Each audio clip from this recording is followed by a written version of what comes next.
Hi, my name is Heather, and welcome to another episode of Season 2 of Cover to Cover Canva Edition, my series where I share my process with you creating a children's book using Canva elements.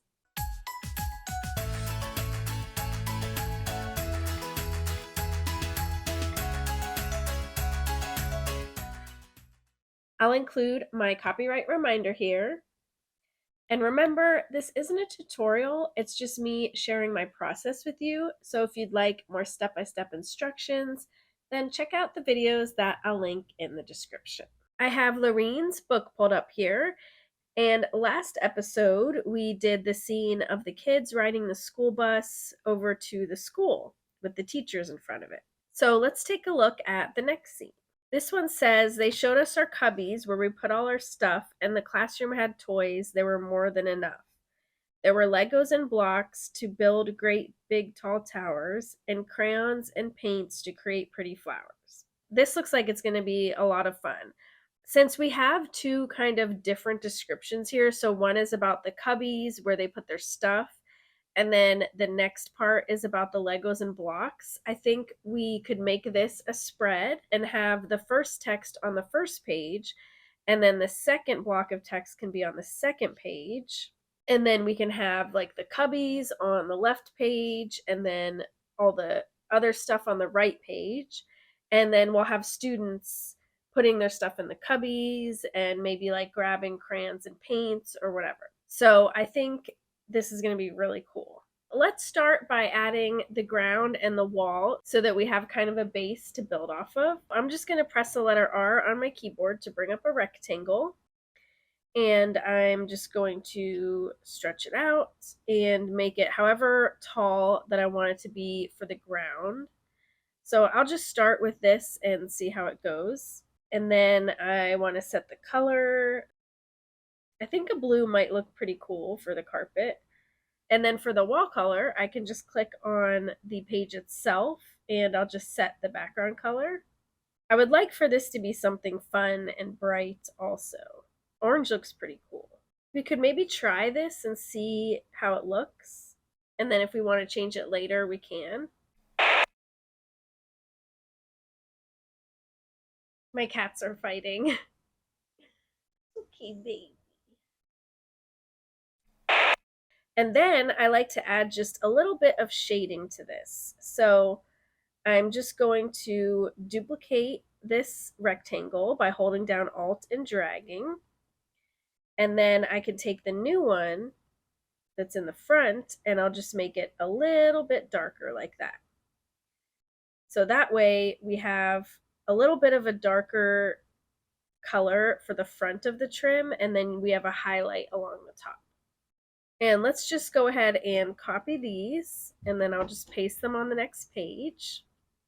And I'll also copy the background, so I'll click on the background and do copy and come down here and do paste. And another thing is that I also always like to have both of the text lined up next to each other so that when you open the book, the two blocks of text are next to each other. So to do that, I can pull this up however far I want it. And actually, it's hitting the automatic Canva little margin guide, as you can see how it lights up. So it's snapping to that. And I think that is fine for the spacing. So I'll just do the same thing with the one under it. I'll just pull it up till it snaps to that. And now I know that they'll be in line with each other. Now let's see if we can add some cubbies. So I'm going to go to Elements and I'll search for cubbies. These all look very simple and flat. I'm not finding anything that is what I'm picturing in my head, so I think we're just going to end up making it from shapes. So I'm going to press the letter R on my keyboard to bring up a rectangle. Let's make it a little bit darker than white. And then we can just go to the border and I'll add a border on it.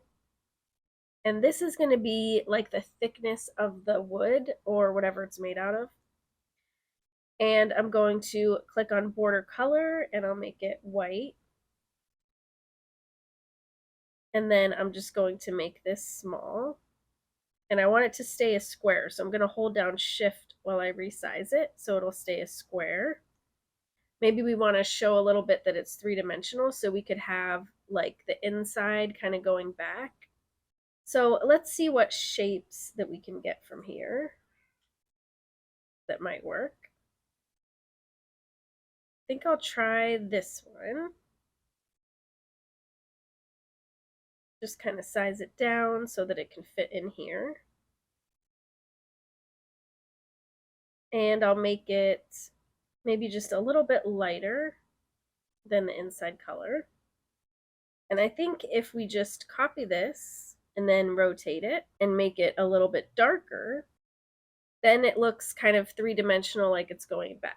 And we're going to put items in each of the cubbies, so you're not going to see a lot of this. It'll just be kind of subtle, so we don't have to worry too much about how scientifically accurate it is.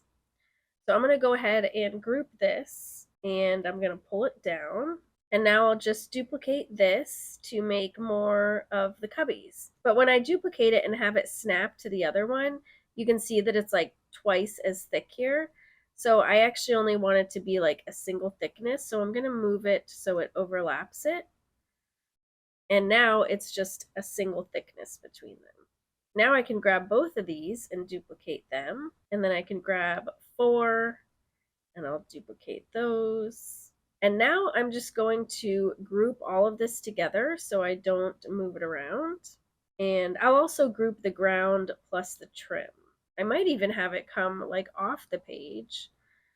I do like that a lot better than having everything like inside the page. It's nice to have some elements coming off the page. It just makes it look a lot more natural. Like if you have an outdoor scene and you have trees, don't have all the trees inside the scene. You want to have some kind of coming off.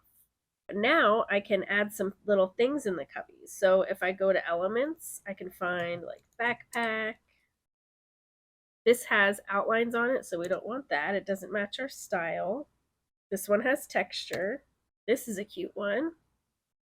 Oh, we can do a little lunchbox. Maybe a brown bag.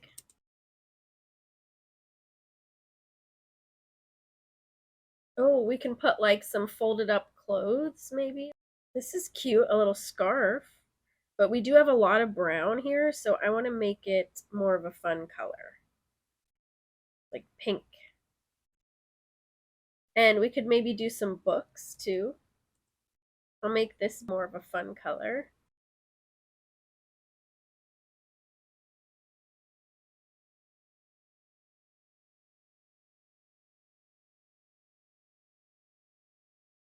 Maybe a sippy cup.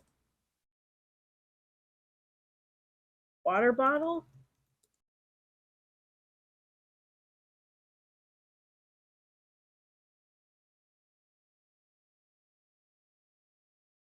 Now, one thing that we do have to pay attention to is that, remember, this outer guide right here is the bleed guide. So everything past that point is going to get trimmed off. So we don't want any important elements to be over here because it's going to get trimmed off. So I'm going to keep this notebook kind of over to the side here so that it doesn't get trimmed off. And also, then we don't have to worry about it throwing KDP errors. Also, it's going to be really good to layer stuff because it's just going to make it look kind of more realistic than having things just separate from each other. So notice how I'm putting different things like in front of each other and kind of layering it, but still in a way that you can tell what each item is. Now we have the cubbies done, and it also says the classroom had toys, so we could add some toys maybe sitting on top of the cubbies. Now to make this look like it's sitting on top of the cubbies, I'm just going to move it a teeny bit over, and then I'm going to move it underneath. So that way just the smallest little bit is getting cut off, and then it kind of looks like it's a little bit in the distance from the front of the cubby. Now over here, we're going to have Legos and blocks and crayons. So we're also going to have some art supplies. So maybe we can add a table, which can be like the art table, and then we'll have the art supplies on the table. So I'm going to search for table. This looks like a nice art table. And I'll just change the colors to be different shades of white. So that way it kind of goes with the cubby color. Let's add our blocks and some Legos. I'll put them against the wall so no one trips on them. And then let's do the art supplies. I like this, but the only thing I don't like is that it blends in with the wall, so you can't really see it. But I don't really see anything better here, so instead, maybe we just change the wall color. So as long as it's something other than orange, that should stand out pretty good. I like this color a lot. And we also need paint. And maybe we'll add some paint brushes too. I think that's good, but I feel like we could maybe add like a rug. I think would be fun, and especially if we have a rug that spans both pages, I think that would look really cool. Ooh, this is a fun rug. I'm going to show you how I make it span across 2 pages. I have this in a lot of my videos, but in case you haven't seen it before, I'm just going to duplicate it and I'll place the new one right on top of the old one. And then I'm going to double click so I'm in cropping mode. And then I'm going to crop this top one so that it goes right to the edge of the page. And click done. And now this piece, I'm not going to click out of it because then it'll disappear. And I'm going to do Command X on my keyboard or Control X if you're on Windows so that I cut it. And then I'm going to come down here and do Command V or Control V on Windows to paste. And then I'm going to click on it, hold down Shift, and bring it all the way over to the other side. And now they will come together seamlessly. And we'll be able to preview that in Simplebooklet. Now let's go ahead and add some of the kids. So we're going to want Joey in here, and I'll put him here. And we don't want him in the exact same position for all of the scenes. So I'm going to find that body that we've been using so that we can pick a different pose. But I don't remember what it was, so I'm going to go in recently used, and I'll just scroll down. Here it is. I finally found it.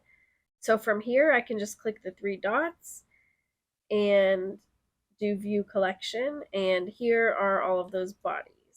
This one might be good because we can have him dropping his backpack off, so maybe he can be holding the backpack. So let me just make this the correct size here. And then I'm going to change the colors. So I'm going to make the shirt the same color as his shirt. And the skin color, I'm going to change that. And the pants, we'll just have to crop his shoes off, and then we can just add the new shoes on. And I'm also going to crop off his head. And now I'm going to take this Joey and I'm going to ungroup him. And let's make sure we grab everything that's part of his head. I'm going to go over to position and then layers. And here's his head, and I'm just going to grab all of this and I'm going to group it. So here's his head, and I'll just bring it over here. I'll copy his shirt design over. And then these little lines that divide his hands, I don't like how dark they are. I think we do need them, but I want them to just be a little bit darker than the skin color. So I selected the skin color, and now I'm just going to make it a little darker. So that way it's a little more subtle. And then that color also goes onto the shirt, so I'm just going to make a couple circles so that I can cover that up. I'll come over here and grab his feet and bring them over. And I'm going to grab his backpack, and we can just have that in his hand. And then I'll go ahead and delete all this other stuff. Actually, now that I'm looking at it, I think I want the wall color to be a little bit lighter. It just seems really dark. And then I'll just copy and paste. And now we can add some of the other kids. So we have this guy, he went in the school bus, so he'll be a good one to include.